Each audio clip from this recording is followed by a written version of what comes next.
Also very pleased to have back with us the former Speaker of the United States House of Representatives, the Republican from Georgia. He was my congressman for a number of years, candidate for the 2012 Republican Party presidential nomination. Newt Gingrich, GingrichProductions.com is his website. Speaker, Mr. Speaker, Congressman, whatever, welcome back. Just go for Newt. It's much easier. Yeah, I suppose it is. And I should mention when you and I are done talking, we're gonna have a quick break, and then your wife Callista has a new book out, and we're going to speak with her about Ellis the Elephant and the founding of America and the American Revolution. I'm curious your thoughts on the idea that this fight within the Republican Party. I've heard it characterized as almost like the Whigs emerging out of the old Democratic Republic, or out of the old Federalists. Do you see any parallels to that time? No, not that particular analogy. I think there are other periods you can look at, like the rise of the populists and the progressives in the 1890s and the first decade of the 20th century.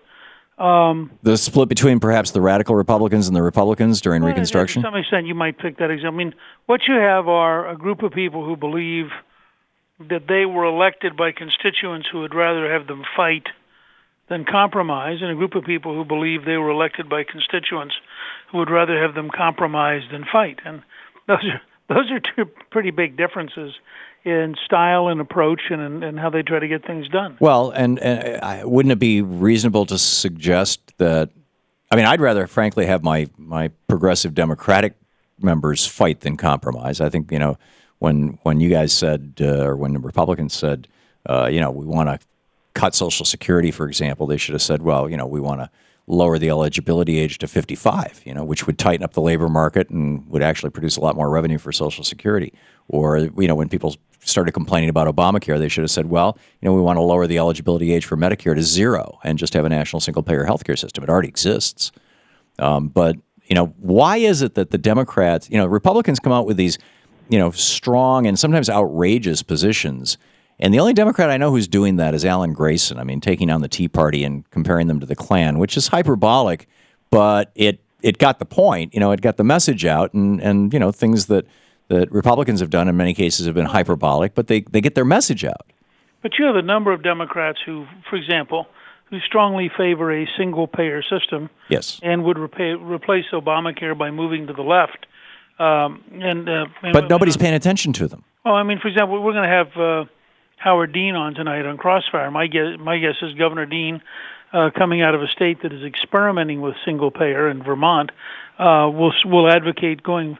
He'll say the problem with Obamacare is it's an inadequate compromise and doesn't go far enough. No, but let me rephrase this then. Perhaps we had several members of the Democratic caucus, House members, arrested in front of the White House a week or so ago, and it got so little coverage that I frankly can't remember what they got arrested for. I mean, I think it was protesting the Keystone XL pipeline, but it was something else. Oh, it was the immigration bill. That's right. It was there was the and they got arrested. And if Ted Cruz had gotten arrested in front of the White House, or look at the coverage Cruz got not getting arrested, just standing there. Yeah, exactly. I mean, Michelle Bachmann just and Pete Sessions just showing up at the World War II memorial. They didn't have to. Now you know what it's like to be a Republican. Most of the time, you get all kinds of press. Ignores the Republicans and highlights the Democrats. And of course, you have to start with, you do have the president, and he gets a lot of coverage. So it's a little bit. But see, I think this has been true for most of our lifetimes, Newt. Right. And that's why, frankly, if you had George W. Bush in, you didn't get very much coverage of congressional Republicans, because the Republican budget at the newsroom. But the Democratic pushback was. Pardon my interrupting. The Democratic pushback was not being covered. Oh, it was against Bush. I mean, look at the whole fight over the war and the intensity of opposition. That got to be a huge ongoing fight with the left, and I think is one of the reasons Hillary did not end up getting to be the nominee in 2008, is that it turned out there was a huge part of the country that was fed up and did not want business as usual. Yeah, the war in Iraq. Very interesting. So, how given I tell people when they talk to me about Cruz, I just say, I can't quite imagine a first-term senator getting to be president. Can you? Right. Yeah. And then they break up laughing. Yeah. Exactly. That's what we have. We have now the greatest divide between the rich and the poor, arguably in the history of the nation. A few months ago, it was worse than it was in the 1920s, maybe a year ago. And now there's research out that shows that children who grow up in poverty by the age of 3 have 30% fewer vocabulary words. That there's actually neurological damage associated with growing up in poverty. We know what the Democratic answer to that was. Lyndon Johnson's, Great Society. And Lyndon Johnson cut poverty in half in the United States over a 6-year period, and arguably set the stage for an entrance into the middle class of a lot of people, many of them people of color, many of them white, who just never had that door open to them. What is the Republican solution to poverty in the United States? Well, look, I think we are faced with a genuine crisis, largely because of the way our education systems have collapsed. If you look at the data, the number of young people who can't read, remember that any data about high school seniors eliminates the people who've already dropped out. But that data parallels the data that shows the rise in poverty, and we know that children of poverty don't do well in school. So how do you deal with poverty? Well, and the question is, which do you think comes first? Poverty. Okay, the science is unambiguous about it. Look, I'll give you two radical ideas that you will probably dislike intensely. The first is, I think that we should maximize learning at the earliest possible age, and we should even be prepared to pay for it. I used to do a program called Earning by Learning, and in the summertime, I would pay children in public housing $2 a book for every book they read.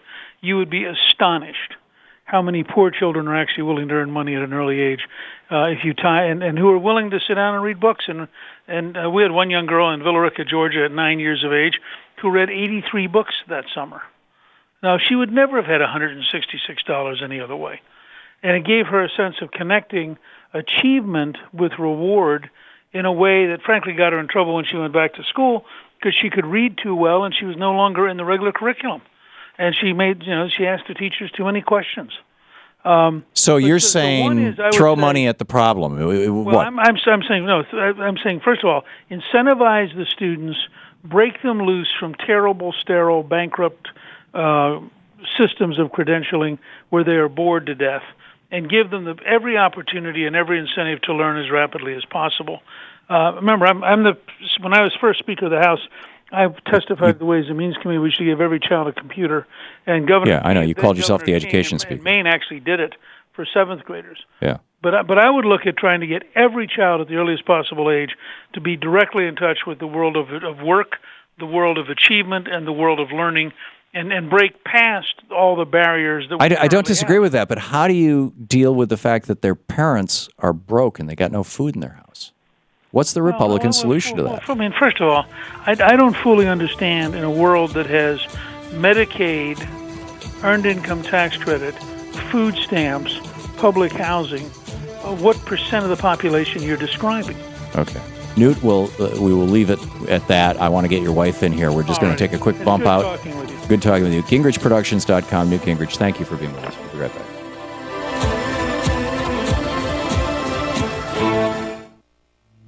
This is the Thom Hartmann Program. Still looking for that answer. What's the Republican solution to poverty? But someday. We'll be right back.